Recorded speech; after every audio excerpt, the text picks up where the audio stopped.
Et je suis très touché par cette marque de solidarité que je reçois de la part du sursaut national.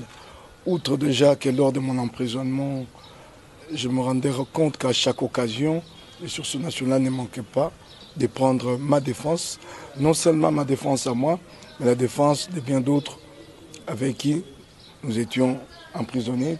Peut-être que les gens ne s'en rendent pas compte. Quand le sursaut national prend position publiquement pour un prisonnier, bon, les gens se disent on a pris position, c'est fini.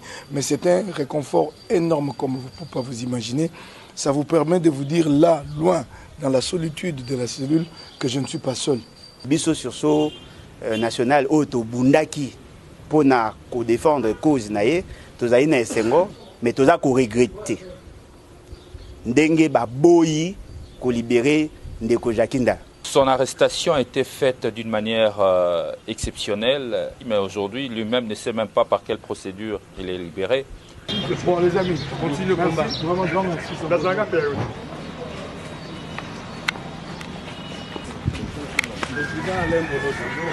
Déclaration politique du sursaut national.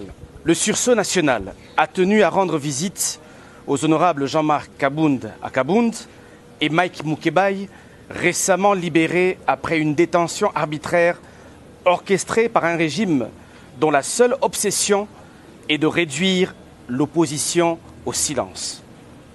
Nous nous réjouissons également de la libération de M. Seth Kikouni, mais nous refusons d'y voir un quelconque signe d'apaisement politique, car pendant que certains recouvrent la liberté, d'autres restent injustement enfermés.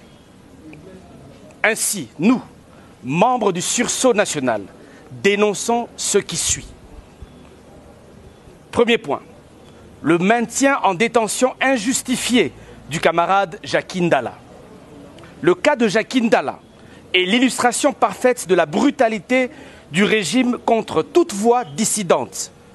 Victime de torture et de sévices en détention, il a eu le courage de dénoncer les atrocités lui infligées dans les cellules de l'Agence nationale de renseignement, ANER en sigle, en 2022.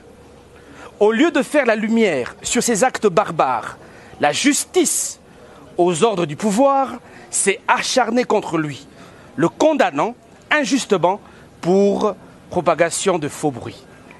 Pire encore, Madame Denise Mukendi, qui a publiquement avoué avoir commandité son agression, est aujourd'hui libre.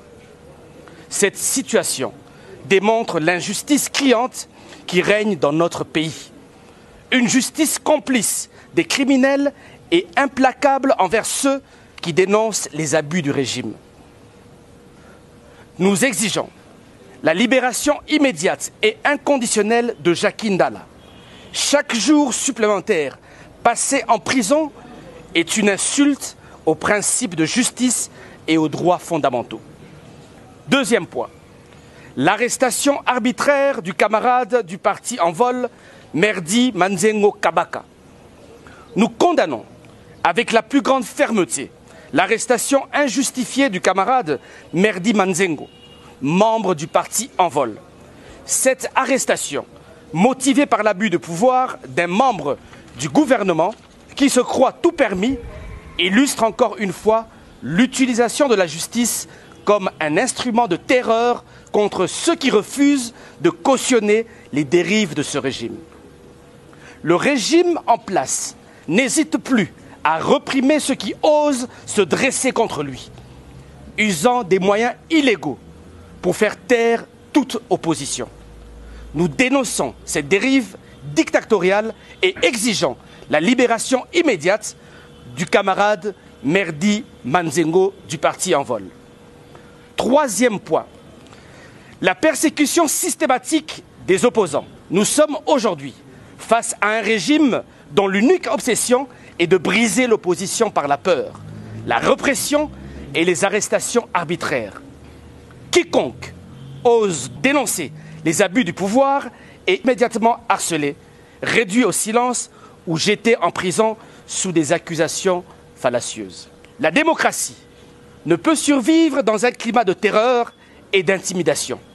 Le sursaut national condamne avec la plus grande fermeté cette chasse aux sorcières et tient le gouvernement pour unique responsable de cette dérive totalitaire qui gangrène notre pays. Nous appelons les ONG de défense des droits humains, la société civile et tous les citoyens épris de justice à se lever contre cette oppression. Laisser faire, c'est être complice. Nous le disons avec force, l'opposition ne se laissera pas intimider. Nous continuerons à nous battre pour la justice, la vérité et la liberté, quoi qu'il en coûte. Le peuple congolais ne doit plus subir en silence. L'heure est venue de résister.